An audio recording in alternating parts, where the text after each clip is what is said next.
بینەرانی قەدرگرانی کوردستان 24 لە هەرچێکن سڵاتان لەبێ خۆشحاڵم جارێکی لە پرۆگرامی بۆ هەمووان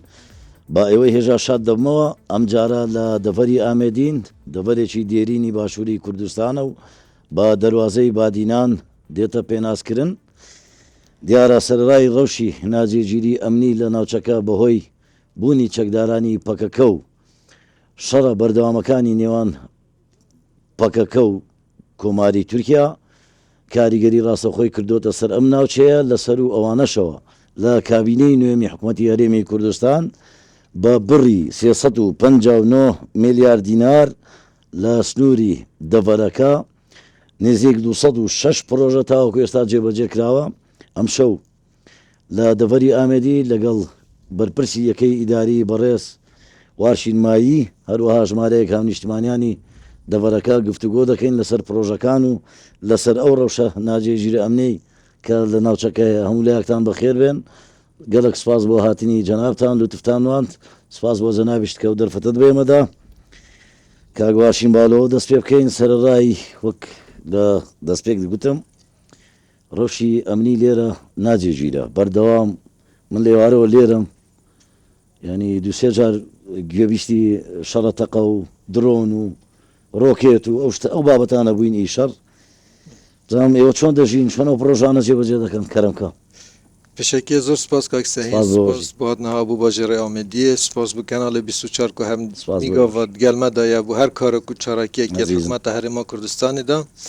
بەری بەرسڤە جەنابێتە بم بێ چەند پێزانینێکال سەر قەزا ئامێدیە بدەمە جەنابێ هەوەک و قەزا ئامێدی ئێکیش مەزنترین قەزایان پارێزگاها دووکیە ڕووبەرێ 28 سەدەیە ji ڕووبەرێ گشتیە پارێزگاها دووکێ شەشێکێن کارگەری پێک تێت ئەو ژی شێلا دز و دێرەلوک کانی ماسێ چەمانکێ سەرسنگ بامەرنێ جەنابێتە ئیشارەت پێدا کە ڕەوشێکە نەسەقامگیر الوێ دەڤەرێ یان چەند ناوچەکێت وێ دەڤەرێت دروست بووە با بینەران بابزان کاگواشین ئێستا لەناو پرۆگرامەکەین ئەگەر گوێبیستی تەقەوت درۆن و ڕۆکێت وەشتانە بن پێما بێ لای هاونیشتمانیان بۆتە شتێکی نۆرمال ئەگەر ئێمە لاو لێرە هاتوین لەوانەیە شتێکی نامۆ بێ بەڵام بارحاڵ ئاسایی وەربگرن. قەزا ئامێدیە بژین نەتیجێ هەبوونە چەند چەکدارێکی دەرڤە یاسای لێ دەڤەرێ بووی ئەگەری هەندێک و ئەفتە ڕەوشە وێ دەڤەر هەندێک ناوچەدا گونە سەقامگیر ببیتن و ڕوژانە ئەو دەنگێت تە ئاماژە پێکری خەلکی دەڤەرێ گولێ بن و ئەو گەشتیارە تێن سەردانا قەزا ئامێدیەتکەن گولێ بن 365 گوند سنوورە قەزا ئامێدیێت هەنە مخابنیڤە هەبوو ناوان چەکدارە بووە ئەگەری هەندێک و 201 گوند نکەچوول ببن خەلکی وان گوندا نەشێن سەردانا گوندت خۆ بکەن حکوومەتە هەرێما کوردستانی ژیوەکی پێویست نەشایە ئەوان گوندما خزمەت گوزاریە بۆ بەد لێ هەر دەستپێکە دەست کاربوونە کابینەنەیە حکوومەتە هەرێما کوردستانی و سەردانا جەنابێ سەرۆکی حکوومەتە هەرێما کوردستانی ڕێزدار مەسرور بارزانی بوو قەزا ئامێدیە دەستپێکێک بوو بۆ گەهاندنا چەندین پرۆژە و کار و جودا جودا سەکتەرین جودا جودای ژیانێدا بوو vê قەزایە تا ئەمەژە پێدا و 206 پرۆژە مایە vê کابینێدا هاتینە ئەنجامدان و چەند پرۆژە پرانیەوان پرۆژەیە بدماهی کاتین gelek projejî heşta kariyê têda berdewame sekterên cuda cuda bûne çil sekterê saxlemiyê bît geşt û guzarê em xweşe basî ew sekterane bikê ziyatr kabînê nû em giringî bi çi warek dawa li deverî Amêdî sirerray dîwarê dikemo ew rewşena hemareke yexê êrê girtiwe hiç sekterekî girêda jiyana hawlatiyan ve hikûmeta Herêma Kurdistanê û taybet kabînanê hê feramûş nekirdiye qeza Amêdiyê de çil sekterê saxlemiyê de dest pê kem ku qeza Amêdiyê bêjin nêzîkî 92 kilometraj senterê duhukê yê dîre nexweşxane nebûye lê ya nexweşxaneka geleka biçîk hebûye her hatina cenabê serokê nexweşxaneyekî sed qerewêleyî bo êre biryarî lê dirawe ئەو نەخۆشخانە جەنابێ سەرۆکی حکوومەتێ بە هاتە داناندن و خۆشبەختانەوە و ئەف پروژە بەرەف قۆناغێت دماهیکێدا ئەس بۆ وەردکەمژی ماوەیە چەند هەیوێت بهێدا ئەف پروژە دەکەویتە خزمەت 185 تەواو بووی 185 تەمام بووی ئەم شێن بێژین هەندێک کێم ئەو کارێ تێدامای ئەvê girêdayîk û cihazên tibî bin ew tinê têda dimayîn ku ew kare jî yanî dîf wextî pêş wextê xwe jê bi dimayî ketin û ew نەخۆشخانە دکەویتە خزمەتە هاوڵاتیان قەزا ئامێدی دەکۆیدی پێناوێتە خەڵکی قەزا ئامێدی سەردانە سنتەرێ دووکێ بکێت کە نەخۆشخانن بەژێرە دووکێ بکێتن پێما بێ کاک وارشین هەر لەم کابینەیە بۆ یەکەم جار لەم سنوورە دوو بەڕێوەبەرایەتی نوێ کرایەوە ئەوانش بەڕێوەبەرایەتی پاسپۆرت و بەڕێوەبەرایەتی پێما بێ هاتن و چۆ ئیمۆڵەتی شۆفێری بوو پێم خۆشە باسی ئەوانەشم بۆکەی ئاستا هاوڵاتیان پێویستیان بۆ ما بشنە پارێزگای دووەگیان شارەکانی دیکە بۆی مۆڵەتی شۆفێری دەبین یان پاسپۆرت چەندە هاوکار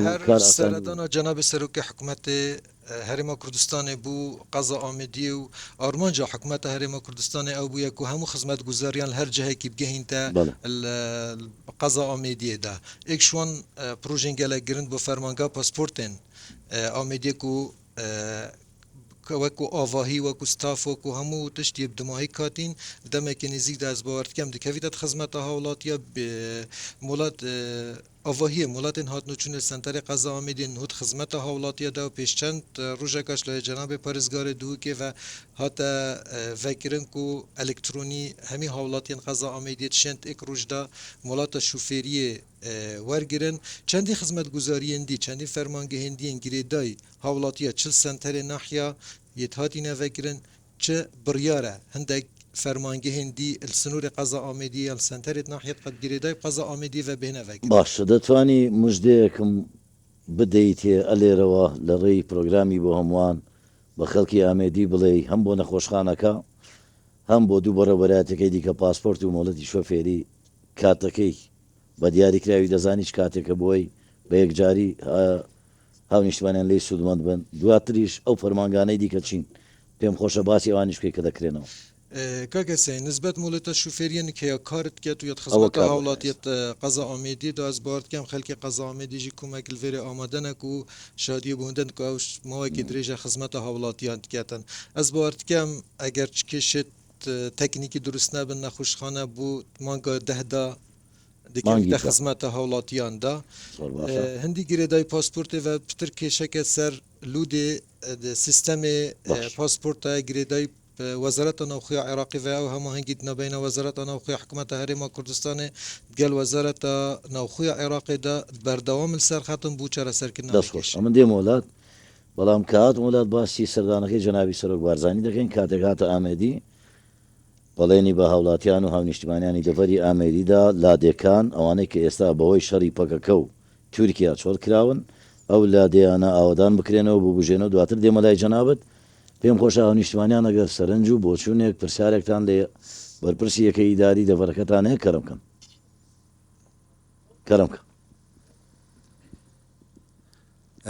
خب خیر هاتن سر چوا بوده ورامه ساقبیت و سپاس بو سیده قایم قامجه باز بۆژی سەرچاوە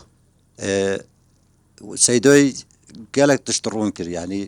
سیدان که خدمت گذاری هنگی تود بیجی هنگی مهبن فلسکی نوینیتن تشته همیا گرنگ تر سیدا بو بشری چه امنوتیه که المنطقه نبیتن دوره دو نبیتن یعنی یا شقصتو یعنی بیجین بس هكا امنوتي هابيتان بروجي از باید كم حكومت ده هشت بروجي جيبو ماي او امن امانه لونيا ولا عندكم باسكت بلام بيم غوش هذا سيدونك اس مختار گوند سرگلمه زرگلي بله سرگلي گوند سرگلي بله و ريفا بري قطب خوني مجي بله گوند ما سيدوجي بمطالعه وجماعه جي حميد زانن گوند ما بيگوي يعني مغبرو گوندي بيگوي اصلاش چمريت خو وشيرم مري وقتت مريتن از نشم چم مري خو الا اكد بيجن اتصال حزب وني ويهاني وحتى الريك بومتت دون ام چم مري خو وشي كير رجرن چقداراني پكن يالن بيشارن ولا شنو همينه ما ترك هندوف سلمه فكاجي هميش جويلي يعني باسي قطاب خانت كرد بيما بيشتكم بيس بيجوي برنامج كده بيكم وتيان او مالاني كلو ناوتشا بله محرمه كانن لنيوان پەکەکە و باوڵین تورکیا کە لێک دەدەن دەڵێ ئەو ماڵانە زۆربیان ینی لە هەفتەیەک دوو جار وابزانم شوشەی پەنجەرەکان چاک دەکەن و دیسان تێک دەچێتەوە بەڵێ بێ قوتابخانە ئێکشوانە قوتابخانەمە بەڵێ واو کتاب من دو سيدوجي بلكي بمطالعه بدي تربيه جكيه دويه سپیده ابرو بیچونه داوا دو کاری جه کرد. هشفجی داوا هشفجی کاری کرد حزم داوا کاری کرد يعني تانكت ما يطوفي همي كونكر بنجرة مدرسة همي شكودي بطلقو أو بردوام طلقو عليه يعني معنوية فيدر كسيدو إيمنوتي منينة إيمنوتي منينة أفش لو أكو بش مدرسة لو يقدي جندي وكدي أزيل جندي بوتشاز جندي ما دو زراعتي بخابكم دو باز حيواني خدون كم أفيا يعني شو لي جندو يادي فيجو في أسنشم أفسير رجع جندي ما أوف نينا أوف سه روژه گند آیا به آوا بوچی چونکی او جه آوا ملتتن یه اویدی کری یه بمب باران کری بوریت پاکانده نشب چم کن یا خوچه کن یعنی او جه او دو هی هذا هو وسیله كاري به سرشي بوني مطالعه چقداراني بكي لو ناوچه بله او ترکی لی یعنی تندوف نشب چم اویدر که يعني او جي جو حتى چند دي کو ريكي يصوص. دنا ما امشين چين تشيك يعني وضعك قالك نه بوشه اول سري هبيتش يعني ما دفتم بس ايمنوتي اولي بله ايمنوتي بلو ما روتب جي نبي سيدو بلو ما روتب جي نبيتن از دي و ايمنوتي ادشم جيرو خوجي پیدا كم يو گوندي جداميته پیدا جو ما دفت هاش فيدر كي اكو بيجن ام تشتكيش سيدو قويم خم بوما رونكتن يعني فون فيديو كون دي وضع ما تشليتن يعني دي تشينج ما همان تشكل پرسیاری دەکەم بزانین بله. بەرنامەتان هەیە ئەو چەکدارانی پەکە هەر هەتاکێ بمێنەوە لێرە هەر لێرە بمێنەوە ئەوە کاریگەری لەسەر ڕەوشی ژیانی هاونیشتیمانیان هەبێت دوای دێمەوە خزمەت جەنابەت ئەگەر کەسی دی پرسیاری هەبێ کەرم کە قراتن سرچاوا کانال 24 بژی حقیقت است وک سرپرسیاره که بله پرورده آمیدیه کارت کم سرارای چندین نخوشی الوی دوره بس الحمدلله ام شاینه وکو پرورده کار بکن شیوه که آسایی قطابخانت ما پریوه بچن و هر بوزانین سبارت آواهیت قطابخانت ما الحمدلله حتانو که قطابخانه ما نماینه یت سه دوامی اوجی پینگا وکو باجول کابینا نهی هاتی هاویتن پشتوانیا وزارت و هرواسان پشتوانیا سروکی بەڵام حکومتی پرسیارێک لە جەنابەت کە بله. مادام سەرپەرشتیاری پەروەردەی بله ئەو دەنگی ڕۆکێت و درۆن و شەڕەتەقەی نێوان پەکەکە و تورکیا بله چ کاریگەریکی لەسەر قوتابخانە و خوێندەوانەکان هەیە لە ڕووی دەرونیەوە ئەو منداڵانە لێڕاهاتون لەگەڵی یان بە شتێکی ئاسایی وەری دەگرێن ئاخر منداڵ دەترسێ بله. لە جەنگ دەترسێ ئێمە مرۆڤی گەورە لە جەنگ دەترسێ چ جای منداڵ پێم خۆشە لە ڕووی پەروەردەیەوە بۆم باسکەی کاریگەری هەیە بۆ لەسەر منداڵانە اکید اف دفرت اف شر لی پیدات بیتن وکو گنده سرگله وکو گنده گوهرزه گله گنده دیتر میتین کاریگری و دنگ یه تقه و تقب چیتا ناف گندی دا اکید کاریگری سر حتی آست قطابی کریه زانستی حتی ما مستانه شتن درست هایی درسی بیتن یعنی اف حقیقت وکو مختار گندی و سیده جهر اشارت پیدای امناهی و دوره بوما گلکا گرنگه اف آری شد ما های الویره بارو پتر ما امناهی نینه یعنی اف خلق ما حتی شلو گذاره و امناهی ما نینه خلق به هنا ویدی که چونکی تأثیر اکید کاریگری یا زور یا کلیه سر دەستخۆش گەلک سپاس کاک وەرشین ئەنی ئەوەی جەنابیان باسییان کرد ئەم جەنگە کاریگەری کردوتە سەر ڕەوشی ئەمنی بە یەکجارەشیە لێرە لە ڕووی پەروەردەی ئەم بەڕێزە باسی لە لادەکەی خۆیان کرد دەڵێ ئەگەر یەکێکمان ئەمری خوا بکە ئەبێ سێ چوار ڕۆژ هەتا ئیجازە وەردەگرین و هەتا بروسکە دەکرێت لەوێ لە نێوانی سێ چوار لە هەتا دەچن مردووەکە دەشارنەوە چه هەنگاوێک دەگرنە بەر وەکو حکوومەتی هەرێمی کوردستان بۆی چەکدارانی پەکەکە حەدیقل ینی لە ڕووی هەر ئەگەر لە ڕووی دەماری کوردایەتیش بێ تۆزێک چاو لەو میلەتە بکەن بله کاکسین اشارت بده هر بدايته هبونا اوان چک داره الویداره بوی اگری هنده کو چندین گند یعنی بجین چول ببم تمامی یان چند گند اگجی دوسەد و یەک لادێ صد و یک گند چۆڵە بله یان چند گند اگی دیجی روزانه چه بجین جر هرشا چول کرنه بن مخابنی و پهونا وان چک داره بوی اگری هنده کو حکومت هرم کردستان نشه وکو پیدویوان گنده آوا بکتن وکو خدمت گزاری ببتن سرارای هنده جرا سرارای وان نخوشی همیده جی مختاری جی آماجتک ده بس هر حکومت هرما کردستان یا بردوامت کار و چالاکیت خوده یا بردوامت گهاندنا خدمت گزاریان ده و وان دمک نزیک جد بجند وان چند روزا داشته او جاده او داخازیان پیش وقتش لای خلک گنده سرگله و هاتینه آراسته کرم بو بجین هرمداری آمدی یا بو اداره پارزگاه دو که کوف خوشحالی و همه رازمندی سرهاتی نکرن و سرارای هبونا وان ناکوکیا هبونا وان بربستال بردم حکومت هرما کردستانه هر یا بردام هر سرکارون خوی آودان کرنه و خدمت کرنه همی حوالاتی بله سالی راورد جنابی سرک تشریفی هنا بو آمدی بلانی با هم اجتماعیان دا با یکی اداری دا که هیچ نوی هول بدن لادکان آودام کنو استا اولادیانی او گندانی که جنگی لینیا چکدارانی پاکی لینیا یکی اداری لا یان رونتل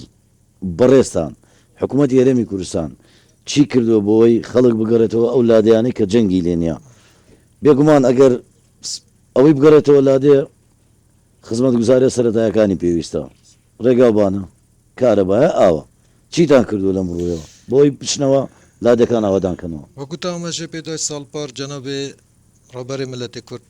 سەرک وەرزانی سەردانە قەزا ئامێدی کرد و لەگەڵ تەخ و چینە جودا جودایەت قەزا ئامێدی ڕنیشتە خارێ و چەندین باڵێنە خەلکی قەزا ئامێدی هات نەدان و یەک دوو پرۆژەش وەک وعدیان وەک داخوازی خەلکی پێشکەشی جەنابێوی کردبوون و ئەو شوانە ژی کولیژە پەروەردە ئامێدیەک و خۆشحالی وەک و ئەو پرۆژە کەتت وەرە جێبەجێکردنێدا نهویەت وەرە جێبەجێ هەروەسا دادگەها ئامێدیە کو بینایەتێ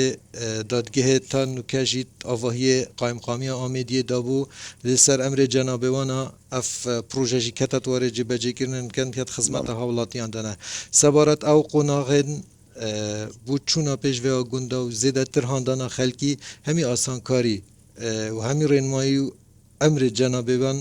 اتکفت نجیبه کرنه دا و او بالین خلک آمدیه هاتی ندانن از باورد کم قوناق او بالین همی اتکفت نتواره جیبه کرنه دا و دمکنی زیجی داده او رگ ودانه دیار ببیدن نف قضا آمدیه دی بهیوین ام برزه وەکو سەرپەرشتیاری پەروەردە دیارە باسی گەشت و گوزاریشی کرد بێزگە لە سێکتەری پەروەردە دیارە ئەو کاریگەری ئەو جەنگەی ڕۆژانە کە هەیە یان شەوانە کە هەیە ناڵێ من پێش بەرنامەکە لێرە بووم گوێبیستی بین بە چای خۆشمان بینیمان خەڵکێکی زۆر ڕوو لە ئامێدی دەکەن بۆ وەکو ناوچەیەکی گەشتیاری چووکە پێگە جوگرافیەکەی ئامێدی هەم وەکو ئەوەی کە دەڤەرێکی دێرینە تەمەنی زۆر دوور و درێژە 3000 ساڵ پێشزین ینی ئەوەشەوە لە هەمووی جوانتر ئەوەیە کە هەموو ئاینێکی تێدا بووە ینی بۆ پێی ساسانەکان فەرمانڕایەتیان کردو ئاشوودیەکان بوون میدیەکان بوون سوڵتانی عوسمانەکان بوون فرە ئاین بووە ئەم دەڤەرە اینجا گەشتیارێکی زۆر ڕوو لێرە دەکەن پێما بێ نسبەی هاتنی گەشتیار ئێستا بەهۆی ئەو تەق و تۆقەی نێوان پەکەکە و تورکیا کەم بۆتەوە وایە کاکسێک قەزا ئامێدیە پشیوەکی گشتی بژیم هەمی سنوورە قەزا ئامێدی و ناوچەکە گەشتیاریە گەلەکە سەرنجڕاکێشە و دیمەنن سروشتین گەلەکێ جوانیت دەین و ئەس باوەردکەم سەرانسەری هەرێما کوردستانê و عێراقê jî seredana vê qezayê dikin ekîd karîgeriya kirî ser geştiyara û hatina geştiyara bû qeza Amêdiyê li hikûmeta Herêma Kurdistanê ji plana xwe hebûye bû zêdedekirina handana geştiyara bû vê deverê de ku çendîn projeyên geştiyarî li vê qezayê بەنیازی چین پرۆژەی گەشتیاری بەنیازی چین ئێوارە پێ بەرنامەکە باسی ئەو شوێنت کرد کە من ئێستا لێیم وتێ دەبێتە شوێنێکی زۆر جوانی گەشتیاری پێم خۆشە لەڕێی پرۆگرامەکەی کوردستان 24 هەم بە بینەران هەم بە کوردستانیان هەم بە نیشتمانیانی ئامێدی بڵێ وەک پلانە حکومەتە هەرێما کوردستانê û kabînanê hê bû zêdedekirina yan xizmetkirina bûniya tehtiya geşt û guzarê li qeza Amêdiyê çendîn projeyên geşt û guzarê çiyên حکومی بن یان یتوە بەرهێنانێ بن ئامادەکاری بۆ هاتیەکردن و کار جی سەر هاتیەکردن بۆ نمونە کورنیشە ڕوویە شین لە ناحیە شێلادزێک و درێژە 1 کیلومتر کورنیشێکی گەلێکی ڕێک و پێکن کە دەستە بکار بووە کوژمێ نێزیکی 3 میلیارد دینارە کەتیەت وەرێ جێبەجێکردنێدا ئێکش پرۆژێ دیێت گەلێکێت گرن ڕێکا دەوروبەرێن کەلها ئامێدیە درێژە یا 4 کیلومترە و ئەوە دی خزمەتە گەشتیاریژی کەتە قەزا ئامێدی هەروەسا خزمەتە شینوارن آمیدی کرد تا ما جب شینوارت آمیدی کرد و مجویا آمیدی کو یکیش درورین گلکن زنگین بشینوارت خو افریقا هنی درگاه آمیدیت گل جابرز گەلە شوێنەوە کاک وارشین بەهۆی جوانەکەی ئامێدیەوە لەسەر ئاسی جیهان ڕیزبەندی پلەی 24 وەرگرتو ینی لە پێش جوانی پاریس و کۆمەڵێک شاری دیکە ئەوروپی ئێوە دەزان ئەوە ئەو نیشتیمانیانی ئامێدیەوە دەزانن ئەوە سەرمایە بەڕاستی گەرم کە ئافو وەکو پروژه خزمەتە شینوارە بکەێت و گەشت و گوزارە بکەتن هەر بەردەمی سیلاڤێ نکە وتێلەکە پێنج ستێرت هێتە دروستکردن و ئەوژی وڵاتەوە بەرهێنانش لە کابینەنەیە حکوومەت هەرێما کوردستانێڤە بۆ هاتیێدان ئەف جهێ توژێت بینی ئەڤە متێلەکە کەڤم بوویان وتێلەکە کەڤم ساڵێت هەشتیا هەدە بوو لێل ساڵان و تو ئێکێ چەندین خێزانێت مێت ئاوارە خەلکێ مەبوون و ئاوارەی تورکیا و ئیرانێ ببوون هاتبوون ئاکنجی بووبوون تێدا لێ خوش حالی ڤەل دەمێ جەناب سەرۆکی حکوومەتە هەرێما کوردستانی تەشریفینە قەزا ئامێدی ڕازەمەندیدا و ئەو خێزانە هەمی بهێنە قەرە بوو کردنە پارژێ زەڤیە و کوژمێکێ پارەی بۆ ئەوەی جارێکا دی ئەف جەهە ببیتە جەهەکێ گەشت و گوزاری و ئەو خەلکێ مەیە ئاوارەژی ببنە خوددان یەکێ نەشتەجێبوونێ و ئەو بڕیار هاتە جێبەجێکردن و نهوژی کارێ ئەنجام دانی جێبەجێکردنا وی پروژەی دوان دو هەفتیادا دکەویتە جێبەجێکردنێدا ناحیە سەرسنکێدا و ئێکیش ناحیەن گەلەکێن گەشتیاریەن پێشچاو بوو سەرانسەری هەرێما کوردستانە و عێراقێدا و نهوو پروژێکی گەلێکێ مازنی گەشت و گوزاری تێتە جێبەجێکردن کوشلایە حکوومەتە هەرێما کوردستانە و بەری چەند ڕۆژێکەش لە جەنابێ پارێزگاری دووکێ بەرێ بنیاتی بۆ هاتە داناندن و کەفتێت وەرە جێبەجێکردنێدا و خزمەتە ڕێک و بان و ڕێکن هاتن و چونێت پەیادا و بهێتە دروستکردن و تێلا بەریک و ئێکش و تێلێن بژین سەرزەمانی حکوومەتە مەلکیە بوو لە عێراقێدا و ئەو ئوتێل مڵەتەوە بەرهێنانێ بۆ هاتیە داناندن Ez barkem no 5 sadecî ev proje du mahî ketiyet mayê van du heyva da dikevîtet xizmeta geşt û guzar yanî xizmeta sayehên seredana qeza Amêdiyê dikin gel çendîn proje dî ku nihûd jêr باشە کاک وارشین ئێمە هەمووان دەزانین کاک مەسرور لەم کابینەیە زۆر گرنگی بە بەنداو دروستکردنی بەنداوەکانداوە پێم خۆشە بزانم ئامێدی بێبەشیان بەری کەوتووە دروستکردنی بەنداو لە ئامێدی هەر پروژێکی حکوومەتە هەرێما کوردستانê و cenabê serokê hezmetê razemedî serdabîtin piştras be beşê Amêdiyê têde hebûye بەنیازن بەنداوی ژێرە çendîn bendawêt biçîk û gewre jî li qeza Amêdiyê hene ku niho jî sê bendawêt gelekê gewre tê planê da ku hikûmeta kabîneneya hikûmeta Herêma Kurdistanê razamendî ser da ku qeza Amêdiyê durust bikin her wesa bendava sifne dû ku êkiş projên rawstay bû lê ser emrê cenabê serokê hikûmeta Herêma Kurdistanê dubare kar serî proje hate kirdin ku êkiş bendawe nêzîkî 9 milyon mukabet secayet avê dê kum ketevel nahya bamarnê باش ئامێدی بەو پێی شوێنە جوگرافیەکەی زۆر دیاری کراوە لەسەر شاخە لەسەر چیایە ناکشێ گەورە نابێ ئەگەر بڕیار بێ گەورە بێ دەبێ بێتە خوارەوە پێم وابێ کێشەی تاپۆکردنی زەوی هەبوو لەم سنوورە ئەو کێشانە بۆچی گەی لەم کابینە ئەوە پرسیارێک هەر لەگەڵ ئەوەش وەڵامی ئەوم بدەوە ئێستا بەڕێز مەسرور بارزانی سەرۆکوەزیران بڕیاریداوە لە ئایندێکی نزیکدا زەوی بەسەر فەرمانبەران دابەز بکرێت لەسەر تا سەری کوردستان پێم خۆشە بزانم فەرمانبەرانی ئامێدی سوودمەندە بن کەرم کە هەردوو جوابەکەم بەڵێک ئەکسین نتیجه سیاست حکومت دیفیک العراق دا کو مخابنی و قضا آمدی به بج ببوش تسویه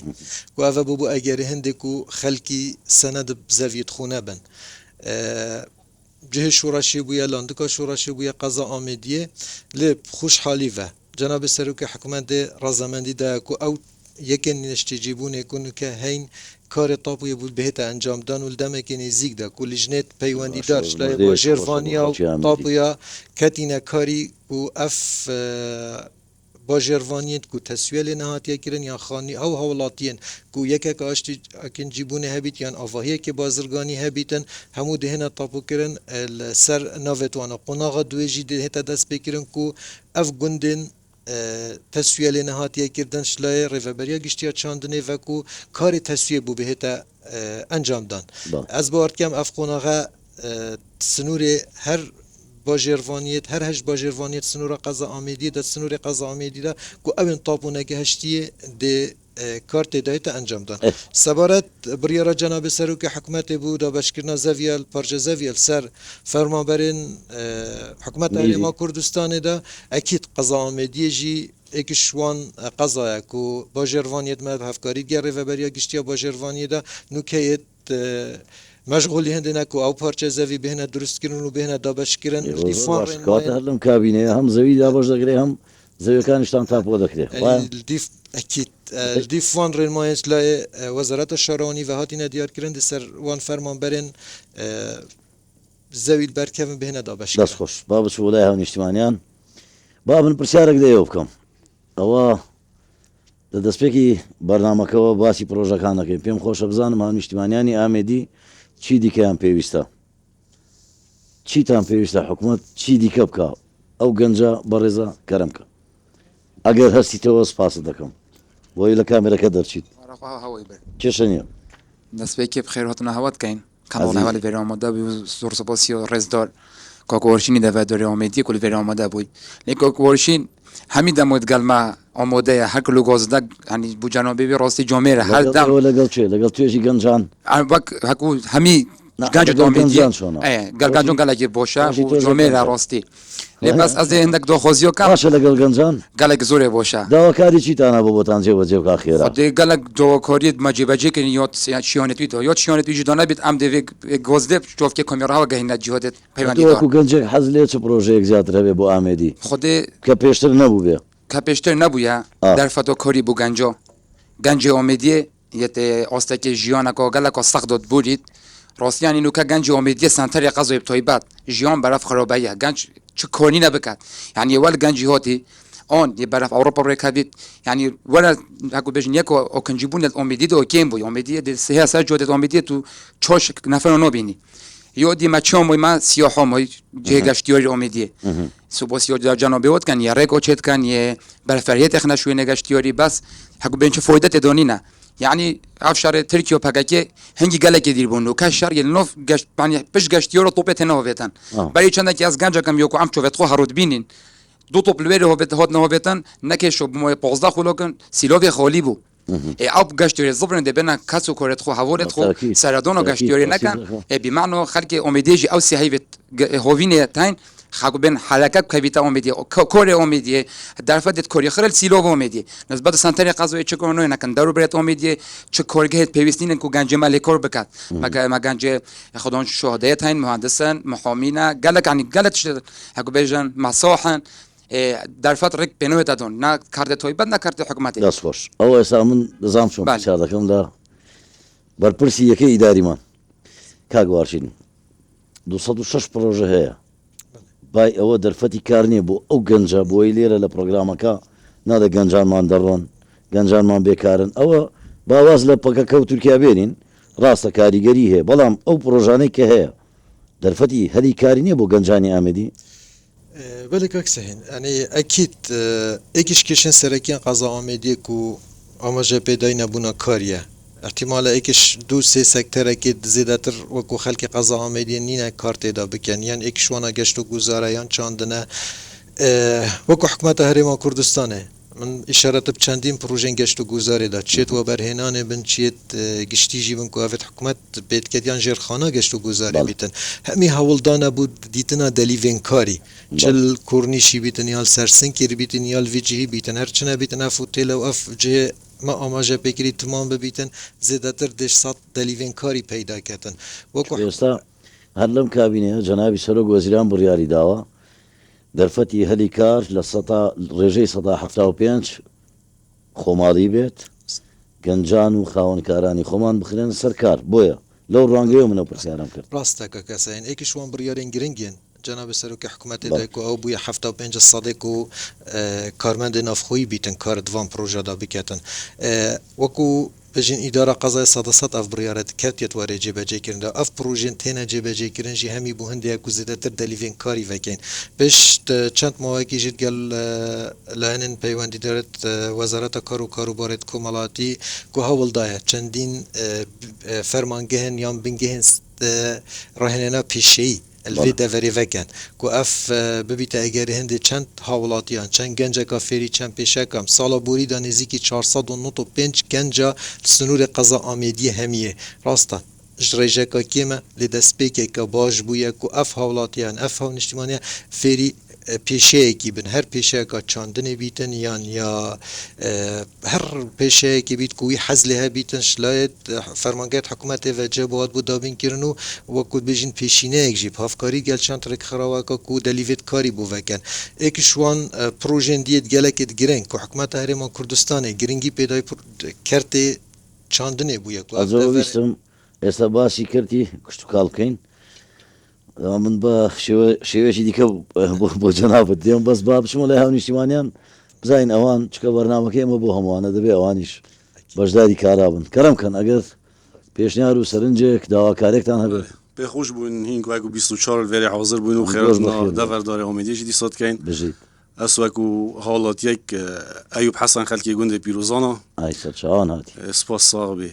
ما ئەگە بێژین چ بوو وەکی گوندێ خودێ بێژم نەهات بیدایکردن پڕاستی بێویژدانیا گەلە کاراتی نەکردن لێ ئەم پێوی گەلە کاری دینەژی بۆ کوچی وەکو مەسەلەن ئەوە حکوومەتە لێرە دانیشتۆ چ دەوێ پێی بڵێ وەکو مەسەلەن ماش حەف جوکێت ئۆڤێ هەنا دەبێژین سەرجامی حەف جوکێت ئۆڤێ بوومە جوکێک ئۆڤێ هاتیە چێگرن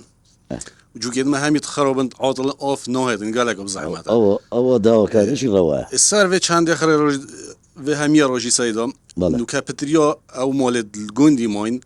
milkê xwe motora av den motora nûke ev motora jî dîsa bû me û bu hikûmetê jî çona lew gunda belê karaba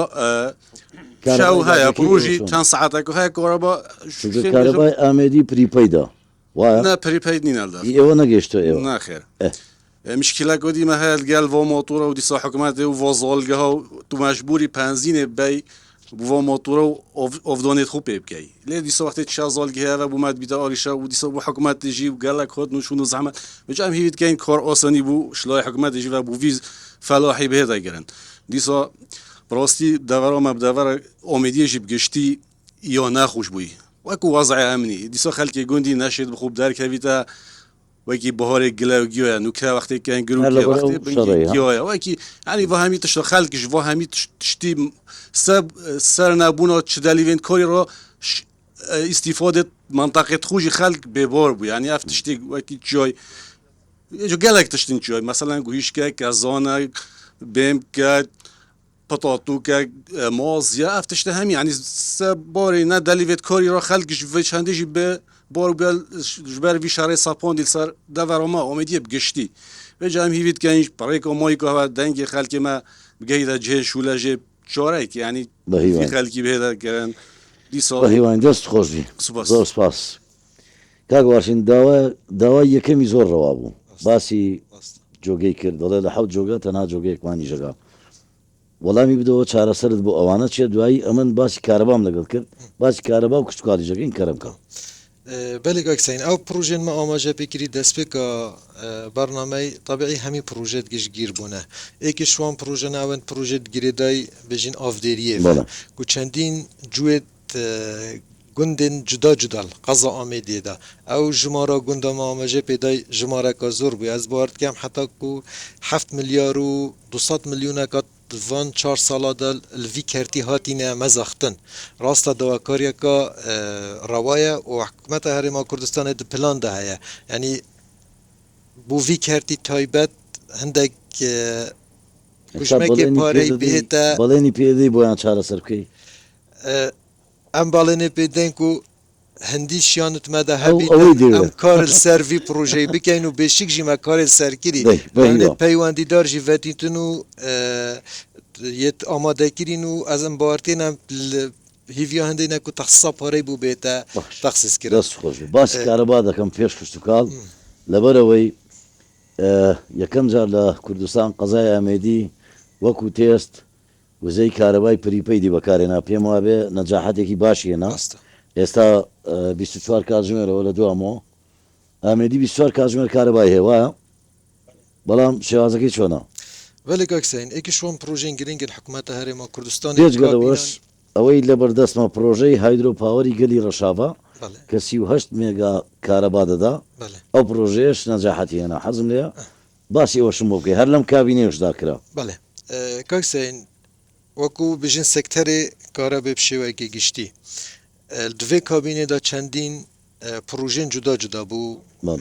سکتەری کارە بێ هاتنە دروستکردن شوانە ژێرخانە کارە بێ دروستکردنا بێژین پروژه هایدروپاور ناحیه دیره لوکی کو 38 مگاوات کهربا دروست دکتش آوه کو بێژین طاقل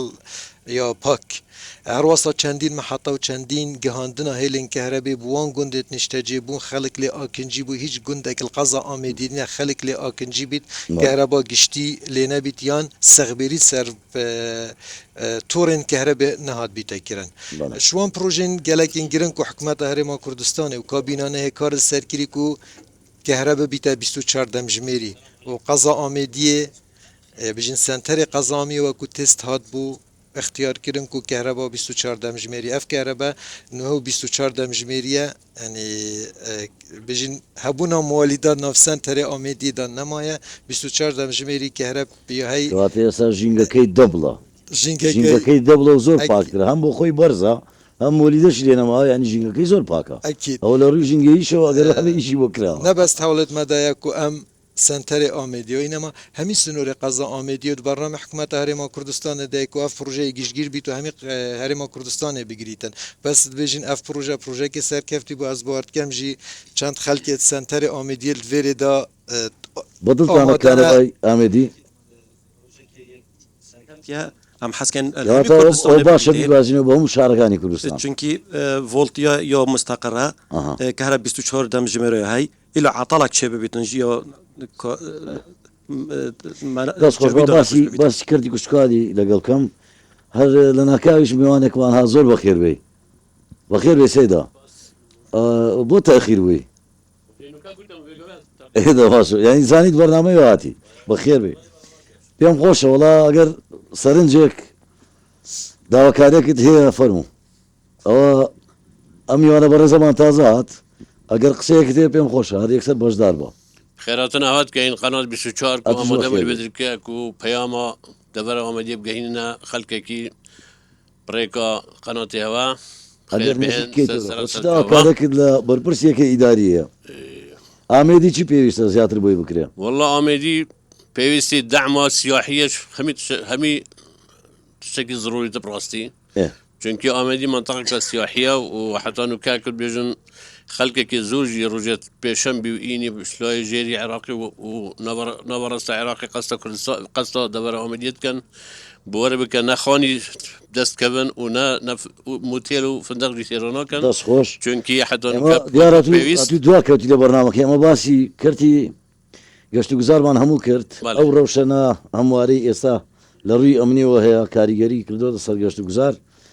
دوباره زور بخير بيسر شاوان هاتي بس ممنون بس داخل زكادي ما هي جناب كرمك رئيس وحده اداري كاك ورشين زوره هاري كار بالنسبه وان مساله وشيتن قالك بروجي راكيش تا اميديه بتايبتي اكل بيجن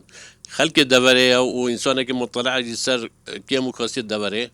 لفيرا او كاسيت بي وتيلي تشيت كاتن ام داخص كاين حكومه هرم كردستاني وكار بدست بلند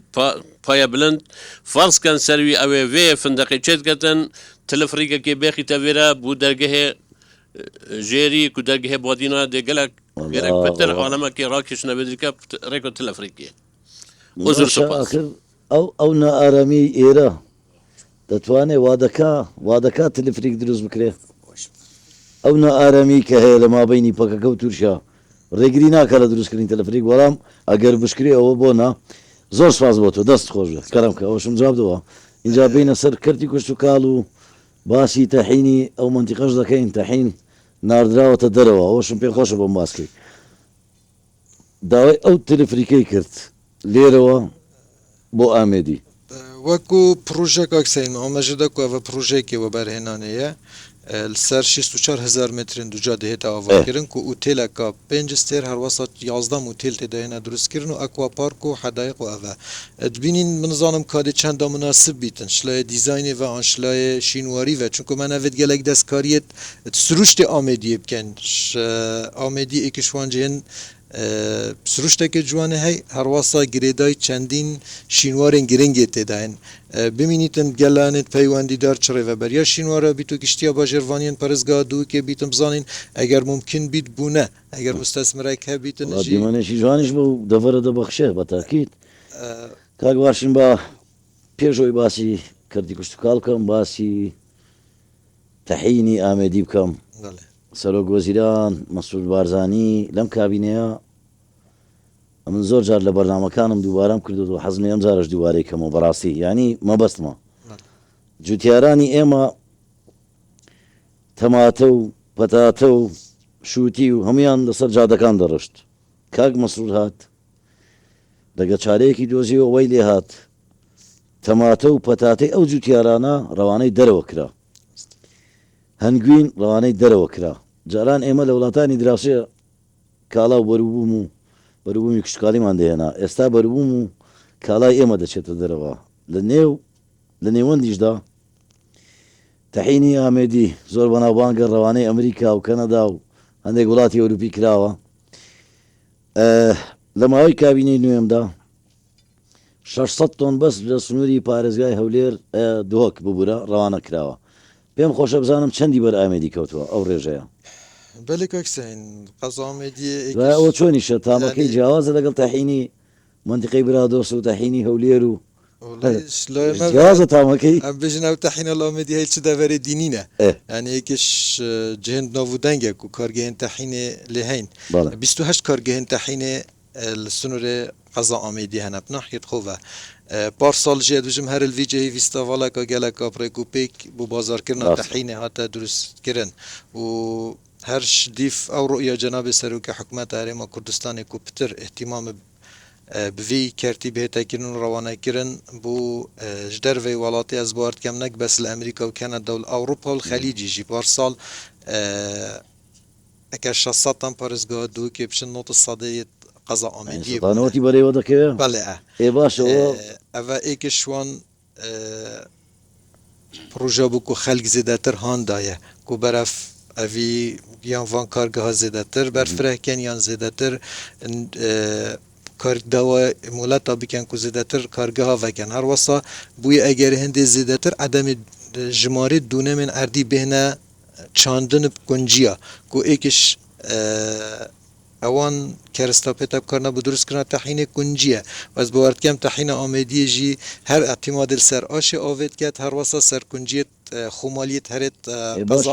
ciyawazîkê çi eger tamî ciyawaz bê kuncekê îho çona kuncî Amêdîka xweştira cewê Amêdiyê xweştira ava wê hata zêtirê ekîd بە هیوان هەڵێنێتەوە سەبارەت هەر بێت ئاماژە هەر کارتێکی شتوکاڵێ دەم ویستم بە دوجار بچمە لای هاونیشتوانی اینجا بین بە تێر و تەسەلی باسی کشتتوکاڵ بکەین ئەگەر ئیزم دەی سپاس دەکەم ئەگەر ئێوە قسەیەکتان ماوە پێشنیارێک داواکارێک ئەو گەنجش باوەرگرین ئەگەر مایکە کێ بدێنێت خوا سپاس دەکەم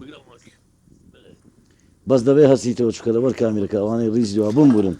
سوپاسیاوت کەین بهاتن هەواڵڤێرێ هەرێک بۆرێت خودا خفت ئەو بۆرێت مەهامیانە بەس ئەس وەکو قوتابیەک دێ ئاخڤم وەکو قوتابیەک بەری چەندێ کو جانابێ پارێزگاری هات بوێرێ بریار دەیە بۆ دروستکردنا کولیژەکێ کولیژەکێ دەڤەرە ئامێدیە ئایا ئەو کولیژۆل ئامێدیە تێتە چێکردن کە جانابێ دەڤەرداری چه پێزانین سەروێ کولیژێ هەنە و ئەو کولیژە تێتەڤەکردن دێوەکی کولیژەکە عادی بیتن یان جی کولیژەکە سەردەمیانە بیتن کو هەمی پشک تێداد هەبن پشکێت زانستی بن پشکێت ئەدەبی بن چونکی نوکەوەس وەکو قوتابیەک ئەس قوتابیە کولیژە ئەندازیاریمە دهوکێ ئەس وەکو قوتابیەک هەروش ئامێدیە چمە دهوکێ بۆ خواندنێ ئوت زفرمەوە ینی تشتێکی گەلێکی مەکەوەک ئامێدیە مە کولیژە نەبیتن کولیژە مە هەبیت ژی کولیژە نوکەمەیای پەروەردەبنیات پەیمانگەه مەیای بەس هەمی پشک تێدانینن ئەم دخوازێ ژێتکەین ئەگەرە کولیژە بهێتەڤەکردن کولیژەکە باش بهێتەڤەکردن کو هەمی پشک تێدا بن و قوتابی بشن چونکی نوکە نێزیکی سەخ قوتابیانش ئامێدیە چم بۆ دهوکێ بۆ خواندنێ ئوتڕۆژانات زڤرنەڤەک چونکی گەلێک شوان ئەس شوانم خودان کارم ئەس نەشێ مین مەل دهوکێ ئەم بەشێت نافخۆی ئەساد نۆچونێتکەم و هەر وەسا دخوازێش جەنابێ دەڤەرداری ژیتکەین پیچک دیفچونه جبو قطابخانه آمادیه بکد تایبت قطابخانه آماده ای جناب سرپرستیاری اوجیل ویرت آماده نه اول بومو چندین سالانه که ببینین آمادیه گلک داست زانستی دا یا کفتی اسواك قطابيك دصانم بو موي چندنا چه نوجدار تشتیت واسش آمیدیه نادر کردن. بوس وکارگی چی؟ آست یکی اگر دورو برا باشترش آمیدیت آست چون که اگر مزانین وکی برینو کدا الدرفه يعني احتمال جالكس جهدير تاتن بو آمیدیه بو بس کو دوسه معلومات کال دفخو بخن بس اتنو کدا آست یکیم آست زانستی داوازی یکیم بوی ام داخازش جناب داور دارید کین کدیف چونگه بوی بابتی بگردن اگر چاوا بیتن ما مستا خوش در و بینید بو آمیدیه چون که آمیدیه بزانستی و روشنبیریه یب نبوده دست خوش سپاس شارکان دیواره کمو یان تاو بابتی کلیجه که کتابی که هم روزه شده که لبروی کلیجه که لیرنی دوام حزیه بدو چون که با وی که هکاری چیه آسی زانستی لم دفره داوازیو کرم که کاکسین جره او کلیجه الآمدی های پشکش زانکو دو که کو باشکی کلیجه زانکوی دو که باشکی لیره های کو پرورده بنیاد بخواد گیریتن و او پروژه درست کردن آواهی که یعنی تا است آواهی درست زانکوی نبوده یعنی کلیجا پرورده نبوده هر پشکل آواهی که جدا جدا نف سنتر قضای دا دوام تعداد کرد دم جناب سروک بارزانی سردان قضا آمیدی کرد و عدا خلق قضا آمیدی کو داخاز جهاد بو جنابی هات نکردن کو آواهی که بو کلیجا پرورده زور گرنگ با زانکو دا کلیجا سالی نوتیه گل دوای راپورین و یکم کار کردی یکسر وتی زانکون بودا مزنن اوا بو موضوع عفو هربيستم وبير هماني بين مو السر امر جناب و رازمدی جناب سروک حکومت نو کار درست کردن آواهی کلیجا پرورده بنیاد تا کرن کو او پشکن هول قضا آمدی هنده هنه و گوهستن بوی آواهی کو آواهی که گله که پریکو پیکل سردمیانه کو خدمتا کرت پرورده بلند بکت قضا آمدیه چندین که ما سی هبونه کو گریدای پرورده یعنی بیشتر خواندنا بلند و از بارد کم دم ماوکی چندین لجنه جدا جناش وزارت جدا سردان قضا آمدی کریه و به خوشحالی و کو هدی اف کار سرت تکرن کو اوان کلیجا زده تر خدمت تدا به تکرن. ولی چون دکی با داوزانی آستی زانستی خطابی کن لیره.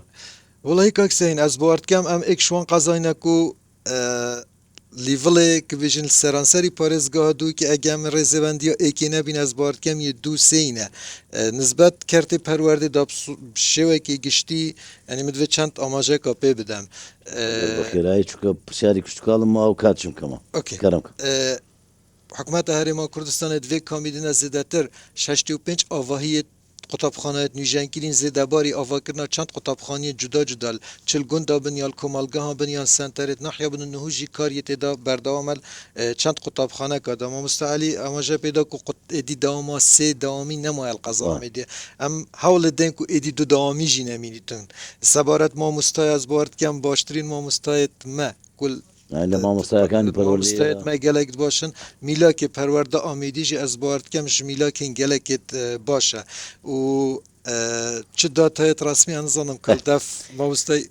که وارشین یکسر دو همین پرسیارم بمبورد خواه باسی کشتکالم وکا بخیرایی لماوی دو خلق چی تان کردو چکا سرک وزیران لم کابینه زورگ بایخی با کردی کشتکال داوا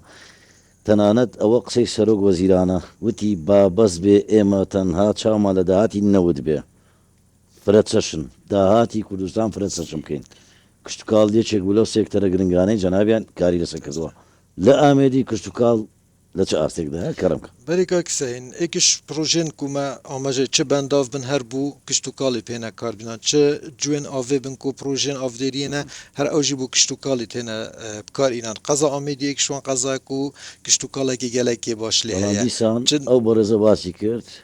زيو زاركاني ان كوتو ناو جنگ اوش او اكش بربستن گلكن سركيه كو تانو كي حكومت هرما كردستان نشيا كو زيدتر پری پی بداتن پروژن گشت یعنی کشتو کالیت لای به و برهنان دانو که سه پروژه جبهه کردن دانه کل ناحیه سرسن که اول تیتا جبهه کردن یکی وارکای هر واسای پروژن درست کردن فراولای جی درست کرد بار سال بو اکم جار سوا برواریا هات هنارده کردن اشلای جناب سروک حکومت وزبارد کم جی هر الکانال هوا جهاد و پیشانا نزیکی شستان یەکەم جار سێڤە بەروەری هاتە هەناردەکردن بۆ وڵاتên Kendavî da بۆ هەندانە زیاتر vê kertî parsal vîstevaleka geleka berfir her li nav li nahya Kanî Masê bû berhemên navxwîn hemî Kurdistanê nek bû besiya qeza Amêdî û bû durustkirina bazarekî ez bar dikim ev vîstevalanê bûne eger hindê ku çendîn we berhêner bihên zêdetir hewl bidin çi van beromoya kirin yan و برهنان دوی کرتی دا بکن دوی دوره دا کۆمنتوا دەستخۆش پرۆژەکان زۆر بوون زۆرتر بوون لە بەرنامەکەی من سەرەڕای ئەو بربەستە ئەمنی کە لێرە هەیە کە بەردەوام جەنگ لە نێوان چەکدارانی پەکەکە و چەکدارانی تورکیا هەیە بەڵام خۆشبەختانە پرۆژەکان زۆر بوون لە بەرنامەکەم جێ نەبووە دەبێت بەرنامەکەم درێژتر بکەم سپاس بۆ هاونیشتمانیانی قەدرگران لە دەبەری ئامێدی کە لە بەرنامەکەم ئامادە بوون سپاس بۆ جەنابەت ایک دقیقه اگر رخصت بیتن ایکش خالین گلکت گرین که ما آماجه پینه گیری کرتی قضا آمدی ما آماجه گرین گیاوه شینواری دا که چندین شینوارن جیان یعنی زفرنه و بو پیش زاینه جی 2000 سال پیش زاینه شوانا درگه آمدی که خوشبختانه کار نیجن کرنه دا یه دا بدمای کاتی لی 6 پروژه دیگه گرینگن کش پفکاری گل قنصلخانه فرانسا شلا حکومت هرم کردستان رازمندی که قطبخانه قبهان مزگفتا مازن آمدی کنیسه و ایکش آثارن بجین یهودی ناف سنتر قضای دا قبر سلطانه و یکش آثارن زردشتیا ناف قضا آمدی دا که اف پروژه از باورد کم دوان مهادا دی کویتت جبه جکنه دا دوباره سخبیر کنه وان پروژه هیتا کرن که اوه ایکشوان کرتای که حکومت هرم کردستان دوی زیده ترگشتی رو برای قضا آمدی بینید کاتم نما سپاس بۆ وارشینمایی سپاس بۆ بینەرانی قەدرگرانیش کە تاوگەستا لەگەڵ ئێمە بوون بە هیوای جێگیرکردنی ڕەوشی ئەمنی لە دەڤەری ئامێدی سپاس بۆ ئێوە کە تاوگەستا لەگەڵمان بوون هەمیشەتان